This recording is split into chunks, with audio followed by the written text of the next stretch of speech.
tous, bienvenue pour cette nouvelle vidéo avant-match de la rencontre contre Leganés qui se jouera ce samedi au stade municipal de Butarque. Et mine de rien, c'est un déplacement périlleux. Oui, parce que tous nos déplacements ces derniers temps sont des déplacements périlleux, donc je n'exclus pas celui-ci non plus. Mais avant d'aller plus loin, j'aimerais vous parler de Monsieur Patrick Kluivert, qui a fait des déclarations après celle d'Abidal qui m'ont laissé sans voix et je ne pouvais pas commencer cette vidéo sans parler de ça. Alors tendez bien vos oreilles parce que Kluivert a déclaré tout simplement que Riqui Puig devrait partir en prêt. Oui, vous avez bien lu ce que vous venez de lire. Il pense que le meilleur prospect de la Masia devrait partir en prêt. Alors déjà, moi je trouve ces déclarations scandaleuses, complètement erronées et décalées par rapport à la réalité. Et en plus, Kluivert qui va plus loin pour donner ses raisons pour lesquelles il dit ça. Selon lui, le milieu de terrain aujourd'hui, il est bouché et que des joueurs tels que Arturo Vidal sont déjà là, entre autres, et que Riqui Puig ne devrait donc pas pouvoir avoir sa chance à cause de cela. Mais je tombe des nues quand je lis ça, c'est incroyable.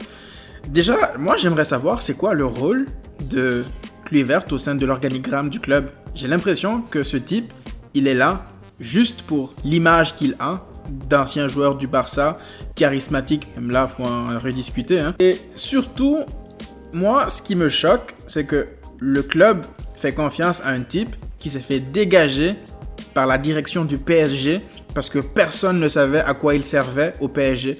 Et nous, étant donné qu'on aime tout ce qui est incompétent, Valverde entre autres, on s'est dit, ouais, pourquoi pas prendre Kluivert pour s'occuper de nos jeunes. Parce que je ne sais toujours pas à quoi il sert, je cherche. Là, il fait des déclarations par rapport au développement des jeunes. Il pense que le meilleur joueur de la catégorie B devrait partir pour avoir du temps de jeu. Mais dans quel monde on vit? S'il est aussi bon que ça, vous devez lui faire de la place en équipe A. Des joueurs tels que Arturo Vidal, des joueurs tels que Rakitic sont des joueurs qui font tourner l'effectif, d'accord, mais Riqui Puig, c'est l'avenir de ce club, c'est celui qui préserve le style de jeu de ce club. Il a baigné dans la Masia dans son plus jeune âge.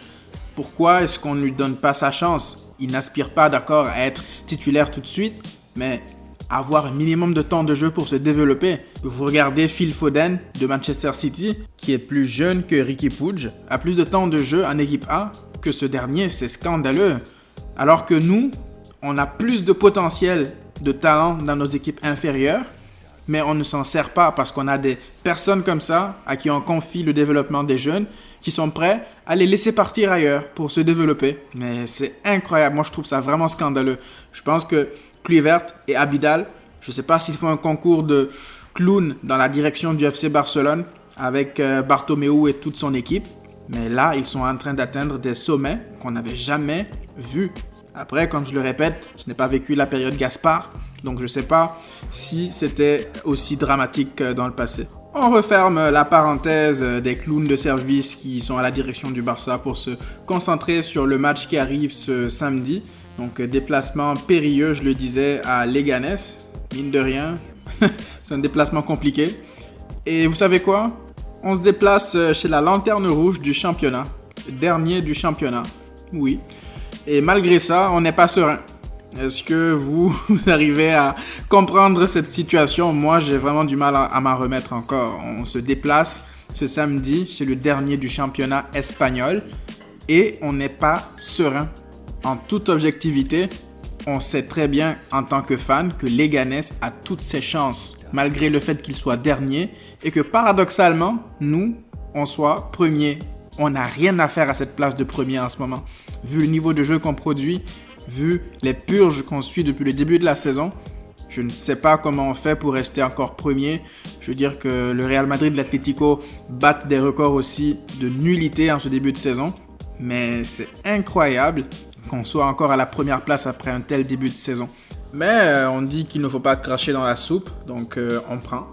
Même si je ne sais pas si la soupe en tant que telle est une soupe qui nous fait du bien.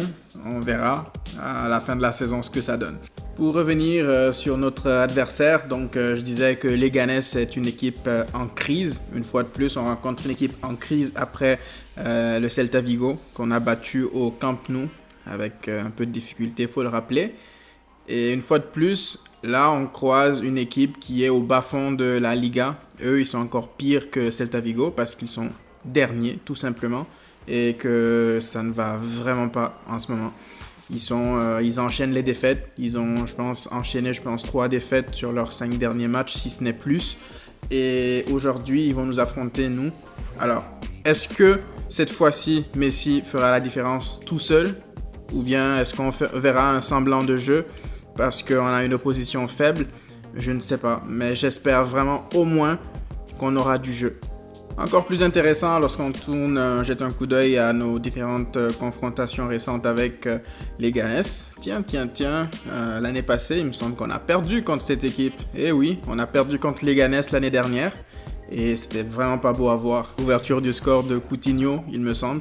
Et égalisation après. Et à la fin, évidemment, ça ne s'invente pas. Gérard Piqué à la passe. Il a servi l'attaquant de Leganés sur un plateau, donc une très belle passe décisive d'ailleurs. Peut-être qu'à l'époque, il s'occupait encore de ses tournois de tennis. Paradoxalement, bizarrement, l'année dernière, la saison passée, il avait fait une saison acceptable, mais il avait encore des trous d'air. Maintenant, sur nos dernières confrontations face à Leganés, c'était la seule fois où on a perdu. Est-ce que, du coup, la thèse de l'accident peut se faire valoir ? Difficile à dire parce que il me semble que l'année dernière, on n'a pas non plus dominé Leganés au point de se faire battre à la dernière minute, que ce soit un hold-up. Je ne pense pas que ce soit le cas. Donc, moi, la thèse de l'accident, je l'écarte et je pense que Leganés, avec un peu de sérieux, pourrait nous faire du mal. Donc, attention à cette équipe. D'ailleurs, comme vous pouvez le voir, nous, on est premiers alors qu'on connaît tous notre début de saison. Et eux, ils sont derniers, donc on ne sait pas non plus c'est quoi leur réalité. Je n'ai pas personnellement, honnêtement, suivi tous les matchs de Leganés. Ça m'étonnerait que ça soit non plus quelque chose de flamboyant, mais on ne sait jamais. Il ne faut jamais écarter des équipes comme ça, surtout qui se battent dans la zone de relégation. Ce sont des équipes extrêmement chiantes à jouer et ça ne va pas être une partie de plaisir. Pour mon 11 de départ que j'aurais souhaité, moi je serais parti avec Ter Stegen dans les buts, Moussa Wagué à droite, parce que de toute façon, Sergi Roberto, je pense qu'il est suspendu pour ce match et que Semedo est blessé. Donc par la force des choses, je pense qu'on verra Moussa Wagué enfin, j'ai envie de dire, et j'espère vraiment qu'il fera un grand match. Ensuite, à ses côtés, Todibo et Umtiti. Parce que oui, vous allez me dire, Piqué est là et que Piqué n'est pas allé en sélection. Mais Piqué, je suis désolé, son niveau ces dernières semaines, c'est pas un niveau moi qui me rassure. Donc pourquoi pas essayer Todibo avec Umtiti qui lui aussi n'est pas allé avec sa sélection, je le rappelle. À gauche, je partirai avec Junior Firpo et naturellement aussi parce que Jordi Alba blessé, je vous le rappelle. Et au milieu, je serais parti avec Busquets, De Jong et Alenia, même si je sais qu'on ne verra pas Alenia. J'aurais fait tourner là aussi Arthur. Je pense qu'il a besoin de souffler parce que parmi les trois, je pense que c'est lui qui a le plus de mal à récupérer. Et devant, je serais parti avec Messi, Griezmann et Dembélé. Déjà, le choix Dembélé est logique. Lui non plus n'est pas allé en sélection. Et j'aimerais bien associer Griezmann comme ça à Messi et essayer de leur trouver des automatismes pour essayer de mettre aussi Griezmann plus en valeur, pour essayer de voir si ça va enfin le réveiller. Parce que moi, le dernier match de Griezmann contre l'Albanie, je l'ai trouvé vraiment monstrueux et vraiment complet dans l'apport du jeu. Mais tout ceci n'est que spéculation, on sait comment ça va se terminer. Valverde va avec du classique, Messi, Griezmann à gauche, Suarez dans l'axe, ça ne bouge pas, c'est encore pire que les taxes, ça tu sais que ça va arriver. Dites-moi en commentaire qu'est-ce que vous pensez des propos de Kluivert à l'encontre des jeunes de la Masia et en particulier Riqui Puig. J'ai envie de savoir c'est quoi votre avis, donc donnez-moi votre opinion dans la section commentaires. C'est déjà la fin de cette vidéo les amis, merci encore de m'avoir suivi. On vient de dépasser la barre symbolique des 1000 abonnés. Je ne pensais jamais de ma vie atteindre ce chiffre aussi rapidement.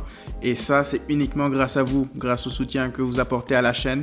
Et je tiens encore une fois à vous remercier parce que ça ne sera jamais assez. Merci encore une fois. N'oubliez pas de vous abonner, de liker, de partager pour qu'on continue à grandir et qu'on réussisse à faire vraiment de cette chaîne une plateforme pour les fans de foot du Barça, pour qu'on réussisse à se regrouper ici pour pouvoir discuter du club qu'on aime, du sport qu'on aime. Et ça, c'est grâce à vous. Merci encore On se dit à très vite pour le débrief d'après-match.